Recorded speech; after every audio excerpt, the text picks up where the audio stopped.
Telangana CMRF నిధుల దుర్వినియోగం కేసులో తాజాగా మరో 7గురిని అరెస్ట్ చేసినట్లు హైదరాబాద్ పోలీసులు వెల్లడించారు. వీరిలో 2 మహిళలు కూడా ఉన్నారన్నారు. జూబ్లీ హిల్స్ పరిధిలో గోదావరి ఖనికి చెందిన రవి, నాగరాజు, భాస్కర్, రాజు, సంతోష్, లక్ష్మి, అసంపల్లి లక్ష్మి అనే 7గురిని పోలీసులు అరెస్ట్ చేశారు. ఎన్ఎస్ఓ వెంకటేశ్వర్ రెడ్డి తెలిపారు. వీరంతా కలిసి సుమారు 8,71,000 సీఎంఆర్ఎఫ్ నిధులను స్వాహా చేసినట్లు పోలీసులు గుర్తించారు. నకిలీ లబ్ధిదారులుగా అవతారమెత్తి అర్హులైన వారి పేర్లతో మంజూరైన చెక్కులను తమ సొంత బ్యాంక్ ఖాతాలో జమ చేసుకుని నిధులను డ్రా చేసుకున్నట్లు పోలీసులు వివరించారు. నిధుల దుర్వినియోగం కేసులో జూలైలో 4గురిని పోలీసులు అరెస్ట్ చేశామన్నారు.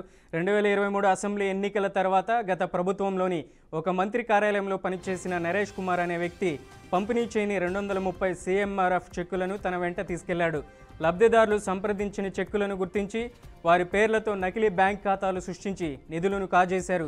తాజాగా అరెస్ట్ అయిన 7గురు కూడా ఈ కుట్రలో భాగస్వాములేనని పోలీసులు స్పష్టం చేశారు.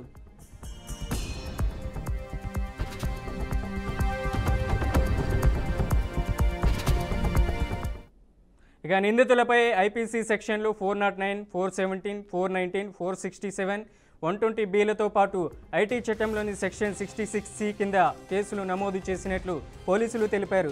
విచారణలో నిందితులు తమ నేరాన్ని అంగీకరించినట్లు పోలీసులు చెప్పారు. ఈ కేసుతో సంబంధం ఉన్న మరికొందరు నిందితులు పరారీలో ఉన్నారని, వారి కోసం గాలిస్తున్నామని, దుర్వినియోగమైన నిధులను రికవరీ చేసేందుకు ప్రయత్నిస్తున్నామని అధికారులు వివరించారు. నిందితులను కోర్టులో హాజరుపరచగా వారికి కోర్టు జ్యుడిషియల్ రిమాండ్ విధించినట్లు అధికారులు వెల్లడించారు. దీనిపైన మరింత సమాచారాన్ని మా ప్రతినిధి స్వామి అందిస్తారు. స్వామి, తెలంగాణ సీఎంఆర్ఎఫ్ నిధుల దుర్వినియోగం గురించి మీ దగ్గర ఉన్న అప్డేట్స్ ఏంటి? 7గురిని అయితే అరెస్ట్ చేసినట్టు తెలుస్తుంది. అరెస్ట్ అయిన వారిలో 2 మహిళలు కూడా ఉన్నట్లయితే తెలుస్తుంది. జూబ్లీహిల్స్ లోని రవి, నాగరాజు, భాస్కర్, అదేవిధంగా రాజు, సంతోష్, లక్ష్మి, ఆసంపల్లి లక్ష్మి అనే 7గురు మాత్రం పోలీసులు అరెస్ట్ చేసినట్లయితే తెలుస్తుంది. దాదాపు 8,71,000 సీఎంఆర్ నిధులను వీళ్ళైతే సొంతంగా స్వాహా చేసినట్లయితే తెలుస్తుంది. మొత్తం మీదైతే వీళ్ళు మాత్రం లబ్ధిదారులు కాకుండా లబ్ధిదారులుగా అవతారం ఎత్తి వాళ్ళు మాత్రం సీఎంఆర్ నిధుల సంబంధించిన చెట్లను తీసుకొని వాళ్ళు బ్యాంకుల్లో వేసుకొని వాళ్ళు మాత్రం దాన్ని మాత్రం క్యాష్ మార్చుకునే పరిస్థితి కనబడుతుంది. ఈ విషయం తెలుసుకున్న పోలీసులు మాత్రం వీటిని మాత్రం అరెస్ట్ చేసి రిమాండ్ పంపించిన పరిస్థితి కనబడుతుంది. అయితే వీళ్ళపైన మాత్రం పోలీసులు ఐపీసీ 409, 417, 419, 467, 190B సెక్షన్ల కింద ఐటీ చట్టం 66C కింద కేసులు నమోదు చేసినట్లు తెలుస్తుంది. నిందితులు నేరాన్ని అంగీకరించడంతో పోలీసు మాత్రం వీళ్ళను అరెస్ట్ చేసి రిమాండ్ పంపించినట్టు తెలుస్తుంది. అయితే ఈ నిందితుల నుండి అమౌంట్ మాత్రం రికవర్ చేసే ప్రయత్నంలో పోలీసులు ఉన్నట్లయితే తెలుస్తుంది. అలాగే గత జూలైలో కూడా ఈ సీఎంఆర్ఎఫ్ నిధులు దుర్వినియోగం చేస్తున్నారనే ఆరోపణలు వినిపిస్తున్నాయి. ఏంటి ఇది తాజాగా జరుగుతున్నటువంటి పరిస్థితి? గతంలో కూడా ఇలాంటి ఆరోపణలు వచ్చాయి. అయితే సీఎంఆర్ఎఫ్ నిధులకు సంబంధించి ఎవరైతే లబ్ధిదారులు కాకుండా కొంతమంది మాత్రం వాళ్ళు లబ్ధిదారుల పేరుతో వాళ్ళు చెక్కులు తీసుకొని వాళ్ళకు సంబంధించిన ఖాతాల్లో కావచ్చు వాళ్ళ తెలిసిన సంబంధించిన ఖాతాల్లో డబ్బులు వేసి చెక్కులు వేసి దాన్ని మాత్రం క్యాష్ చేసుకుంటున్న పరిస్థితి కనబడుతుంది. ఇదంతా కూడా ఒక మంత్రి కార్యాలయంలో పనిచేస్తున్న ఒక వ్యక్తి ద్వారా ఎంత జరుగుతున్నట్టు తెలుస్తుంది.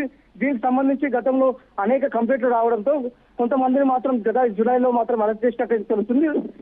అదే విధంగా ఈసారి కూడా గోదావరి ఇక్కడికి సంబంధించిన కొంతమంది 7గురు మాత్రం దాదాపు 8,71,000 సీఎంఆర్ఎఫ్ నిధులకు సంబంధించి నిధులను పక్కదారి పంపించినట్లయితే పోలీసులు ఎంక్వైరీలో చేసినట్టు తెలుస్తుంది. దీనికి ఈ నేపథ్యంలోనే వారిని మాత్రం అరెస్ట్ చేసి రిమాండ్ పంపించిన పరిస్థితి కనబడుతుంది.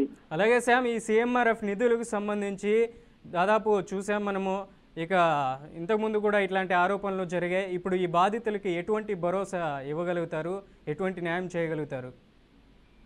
మొత్తానికి అయితే సీఎంఆర్ఎఫ్ నిధులు దారింపు మళ్ళీ ఇప్పుడు కేసులో ఇప్పటికే రాష్ట్ర ప్రభుత్వం కూడా సీరియస్ అయినట్లయితే తెలుస్తుంది. మొత్తం మీదనైతే ఈ సీఎంఆర్ఎఫ్ నిధులకు సంబంధించి ఎవరైతే లబ్ధిదారులకు మాత్రమే చేయాలి. కాకపోతే మాత్రం వీళ్ళు కొంతమంది ఎవరైతే ఉన్నారో కొంతమంది వాళ్లకు సొంతాన్ని వాడుకోవడం, లేకపోతే వాళ్ళు మాత్రం కొంతమంది ఒక మూటగా ఏర్పడి లబ్ధిదారులు కాకుండా ఆ లబ్ధిదారులు అని చెప్పి ఆ చెట్లను తీసుకొని ఆ బ్యాంకులలో వేసుకొని క్యాష్ గా మార్చుకొని వాళ్ళ సొంతానికి ఉపయోగిస్తున్న పరిస్థితి కనబడుతుంది. దీనిపైన రాష్ట్ర ప్రభుత్వం కూడా చాలా సీరియస్ గా ఉన్నట్లయితే తెలుస్తుంది. ఎవరైతే ఇలాంటి అక్రమాలకు పాల్పడతారో వాటిపైన కఠిన చర్యలు తీసుకుంటామని చెప్పేసి రాష్ట్ర ప్రభుత్వం ఇప్పటికే చెప్తుంది. ఈ నేపథ్యంలోనే పోలీసులు కూడా ఏవైతే ఈ అక్రమాలకు పాల్పడతారో వారిని మాత్రం అరెస్ట్ చేసి రిమాండ్ పంపించిన పరిస్థితి కనబడుతుంది. ఇదే నేపథ్యంలోనే గోదావరికి సంబంధించిన 7గురిని అరెస్ట్ చేయడం జరిగింది. అరెస్ట్ చేసి రిమాండ్కి అయితే పంపించడం జరిగింది. వారి దగ్గర కూడా ఏదైతే సీఎంఆర్ఎఫ్ నిధులకు సంబంధించి అమౌంట్ కూడా రికవరీ చేసే పనులు మాత్రం పోలీసులు నిమగ్నమైనట్టు తెలుస్తుంది.